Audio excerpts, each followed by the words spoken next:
Hello everyone, hope you are doing well. So as you see by the title of this video, today is day number 0. So what does that mean?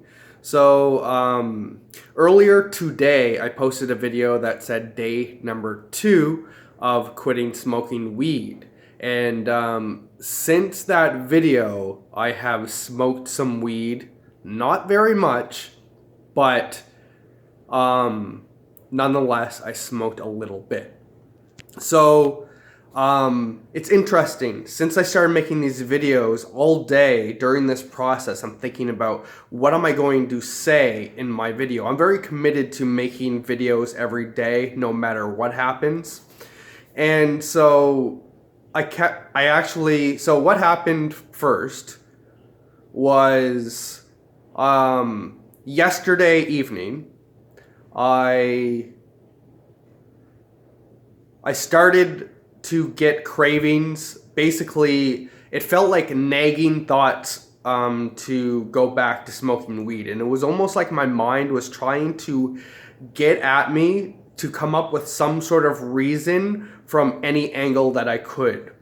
Like, I basically would almost fight back, or I would say, no, I'm on this path of quitting smoking weed. They're just excuses. They don't really make sense. And I was able to kind of challenge each of those excuses as they were coming up.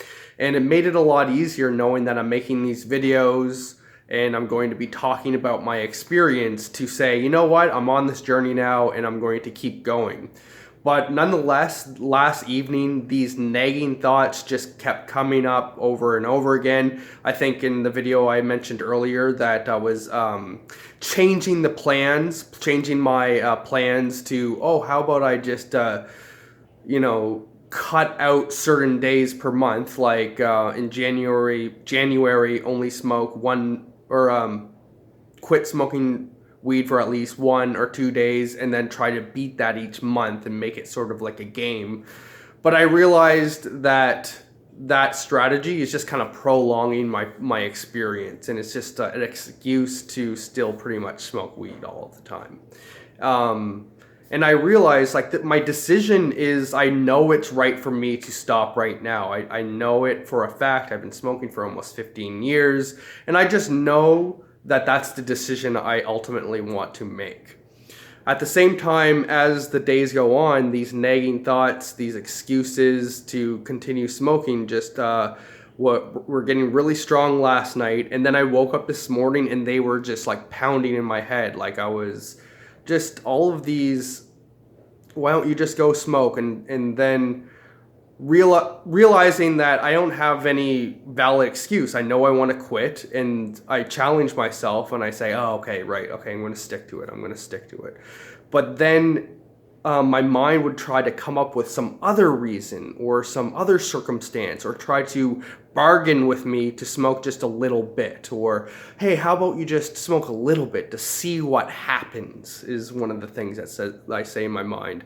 And I'll learn from that experience, and maybe I'll talk about it on video about how my mind convinced me and blah blah blah. Like I'll have all of these thoughts.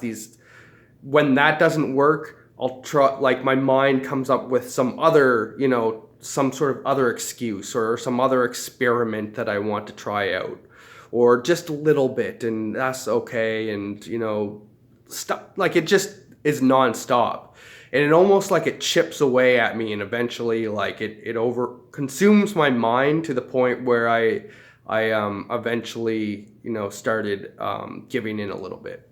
So this morning I made that video. I didn't smoke up to that point, but since then I was shoveling my driveway, and my fiance, she smokes, and we've been together for 8 years now, and we've always smoked weed. Like since we met, we both smoked before we met, and so it's in our household, and it's just not something at this point that she's ready or committed to quitting or anything like that.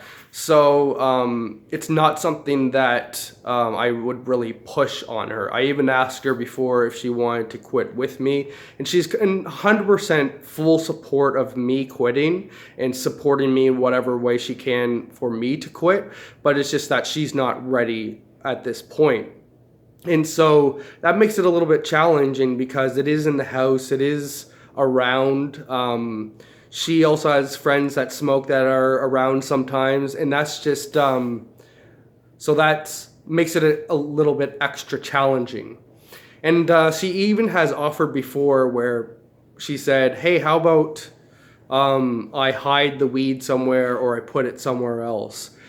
And we've tried that before, but what happens is just like I'm constantly thinking about smoking weed, it almost becomes like my mind almost becomes doubly concerned with weed because I know it's somewhere in the house and my mind is consumed with wondering where it is. And so I'll try to look around, I'll try to figure out where it's hidden, and that takes up so much energy and hours of my day that I think it's better for me at this point, just the way things are, to just see it I actually see weed right in front of me, but just have it in my environment and learn from that. When I quit smoking cigarettes almost a decade ago, or at least 8 to 10 years ago, there was plenty of people that smoked around me. So relying on people for it not to be around, it just didn't work. So at the end of the day, it might be easier if it just wasn't around, but I think learning to live with it being around and choosing and making that decision and learning to say no will actually be really beneficial for me in the long term, is learning to say no rather than trying to make it circumstantial, which I understand can make things easier, but I really need to learn the skill and be better at saying no to weed. Now I don't want this video to be all negatives and saying everything because I'm learning a lot in this process at the end of the day, and there's a lot of wins. The first being I think I didn't finish my story, and I'll share my lessons. So I was in the driveway and she offered me a little bit of a joint after I'd been thinking about it all day. I didn't really share with her that I was actively quitting, because I've shared that with her many times and I've tried many times. So at this point I just have been trying to say no to that situation. So I took a puff, and at first I said, okay, I took a puff. I realized immediately after I felt worse. I felt a little bit more anxious. I didn't even smoke that much, but I had pressure in my head and I felt worse overall, which always happens. 95% of the time, I feel worse after smoking weed. So then I'm I felt fine earlier. Now I kind of ruined my mood. You know what I mean? But one thing it does do is quiet those nagging thoughts and nagging feelings. Anyway, I'm about to run out of battery, and I didn't smoke that much. I'm learning a lot, but at the end of the day, I realized I wanted to be honest with this channel. I think that's the main priority in making these videos, is being honest as much as I could. I'm going to share more. I'm going to clear some space on my phone. I'm about to run out of film space right now, so I gotta go. I'll talk to you tomorrow.